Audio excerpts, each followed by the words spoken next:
Most students tend to play with tension and even pain because they don't understand how the sound's actually produced at the piano. But once you understand how the piano works and how that sound is produced, you can make loud sounds, soft sounds, everything in between with total relaxed freedom. I'll show you exactly how. And if you're new here, my name's Jonathan, and on this channel we provide practical tutorials to help you improve at the piano faster. So when you play a key on the piano, remember the key is attached to a hammer that strikes a string, and that's what makes the sound. Now here's the interesting bit that we take for granted. As soon as the sound is produced, that's all the sound that's ever going to come out of that note. So it's going to either decay until it's gone, or I'm going to move on to the next note. But either way, we can't do a crescendo, we can't do anything with that sound.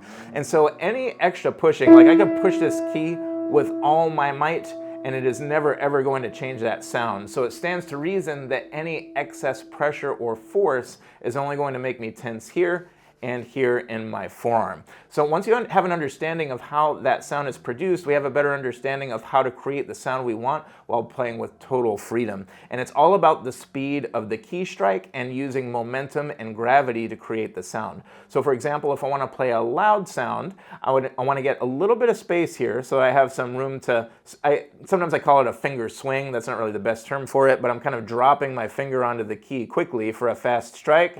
And then I'm just totally relaxed here, like somebody could lift my arm right up. I'm staying that relaxed. So a little bit of a gravity swing, relax, relax, relax, relax. Now you don't need to wind up every individual finger. I like to think of it as walking from finger to finger, but we want to have that little bit of space because if we're on the key already, it's very difficult to play loud without forcing because we don't have room for that gravity drop. I have to force it and then I get tense. So slightly higher fingers for louder sounds. Now to play softly, I'll be a little closer to the key and I'll do a slower key strike.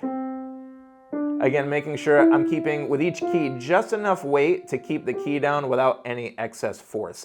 So once you start playing with this framework in mind, you'll be amazed how much freer you feel and how much more control you have over the sound. And then the next challenge is there are certain fingers that are a bit more prone to tension, and we want to make sure we address those starting with the thumb, and I cover that in this video here. I'll see you there.